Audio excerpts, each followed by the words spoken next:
उद्दातांनी उत्कट महत्त्वाकांक्षी गरुड झेपेपुढे आकाशही ठेंगणं ठरेल.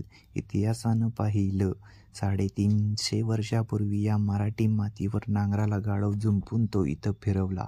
आदिलशाही फौजा घोडे उधळीत चारही वेशीवरून पुण्यात घुसल्या. घरदार पेटली, किंकाळ्या उठल्या, सैरावैरात धावणाऱ्यांची प्रेतं पडली. शाही फौजांनी पुण्याचा कसबा बेचिराख केला. फुटक्या कवड्या आणि तुटक्या वाहनांची तोरणं लटकावून अन एक भली मोठी लोखंडी पहार भर रस्त्यात ठोकून शाही फौजा विजापुरास परतल्या. उरलं कुत्र्यांचं रडणं आणि घारी गिधाडांचं आभाळात फिरभिरणं. पुण्याचं स्मशान झालं. अशी 6 वर्षे लोटली. शहाजीराजे भोसलेंच्या पुणे जहागीराचा उकिरडा झाला आणि 6 वर्षांनंतर पुण्यात शहाजीराजांची राणी आणि मुलगा मावळी घोडेस्वारांच्या तुकडीनिशी प्रवेशले. इसवी सन 1637 बहुधा उन्हाळ्यातच. पुन्हा भुकासच होतं. 10-5 घरं जीव धरून जगत होती. पुण्याची ही मसनावट झालेली पाहून आऊसाहेबांचं काळीज करपलं. पुण्याच्या मालकीणीला राहण्यापुरताही स्वतःची ओसरी उरली नव्हती.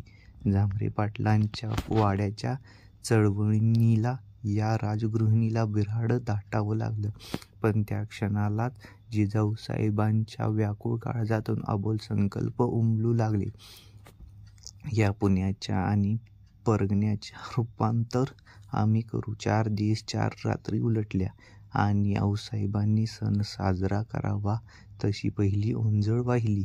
ती पुण्यातल्या मोडून तोडून गेलेल्या कसबा गणपतीच्या देवळात पहिला जीर्णोद्धार सुरू झाला. तो या गणेशाच्या मंदिरापासून पुण्यातील भाजून पळून निघालेले 8 घरं अन 12 दारं किलकिली झाली.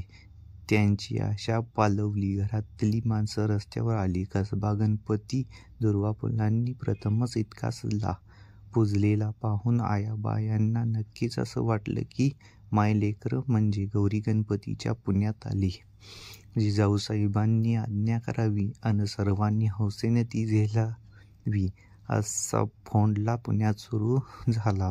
पुन्हा सजू लागला. आऊसाहेबांच्या खास नजरेखाली एक नवनवा सजवणुकीचा डाव मोठेच्या वाहत्या काठावर रंगू लागला. पुण्यातील लोखंडी शाही पहार केव्हाच उघडली गेली आणि एक दिवस हलगी ताशाच्या कडकडात नांगराचे बैल सजले. नांगर झोपण्यात आलं. नांगराला फाळ लावला होता. सोन्याचा कर्कश सोनं 52 कशी आणि पुण्याच्या भुईवर सोन्याचा नांगर 50 पावलं नांगरण्यासाठी फिरला.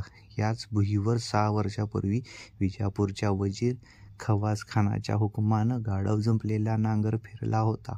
तरुणांच्या महत्त्वाकांक्षा जणू ढोल लेझिमच्या तालावर 6 वर्षाच्या शिवबाच्या आणि आऊसाहेबांच्या सोन्याच्या नांगराभोवती फेर धरून उसळत नाचत होत्या.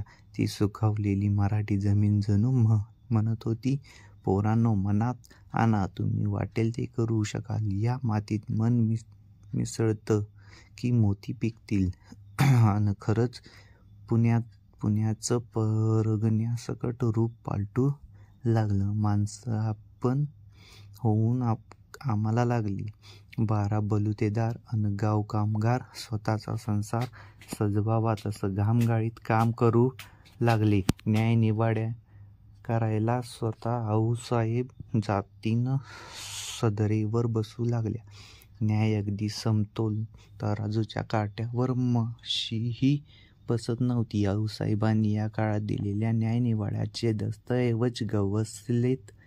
पुण्याच्या परगती गावलगतचा आंबील ओढा फारच बंडखोर. पावसाळ्यात असा तुफान भरून वाहायचा की अवतीभोवती शेती अन झोपड्या घोपडं पार धुवून घेऊन जायचा. हे दुखणं पुण्याला कायमच होतं. आऊसाहेबांनी पर्वतीच्या जवळ सध्याच्या स्वातंत्र्यवीर सावरकर पुतळ्याच्या पश्चिमेस या ओढ्याला बांध घातला. चिरेबंदी चांगला 6 हात रुंद, 70 हात लांब असं 25 हात उंच आंबोली ओढ्याचा प्रवाह कात्रजच्या घाटातून थेट उत्तरेला पुणे शहराला खेटून नदीला मिळत असे.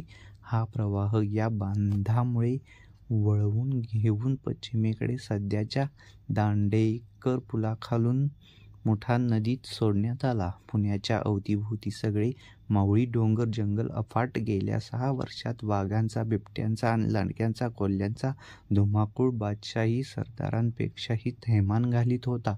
ही रानटी जनावरं मारून काढून शेतकऱ्यांना निर्धास्त करायची फार गरज होती. आऊसाहेबांच्या लाल महालानं लोकांकरवी ही कामगिरी करून घेतली.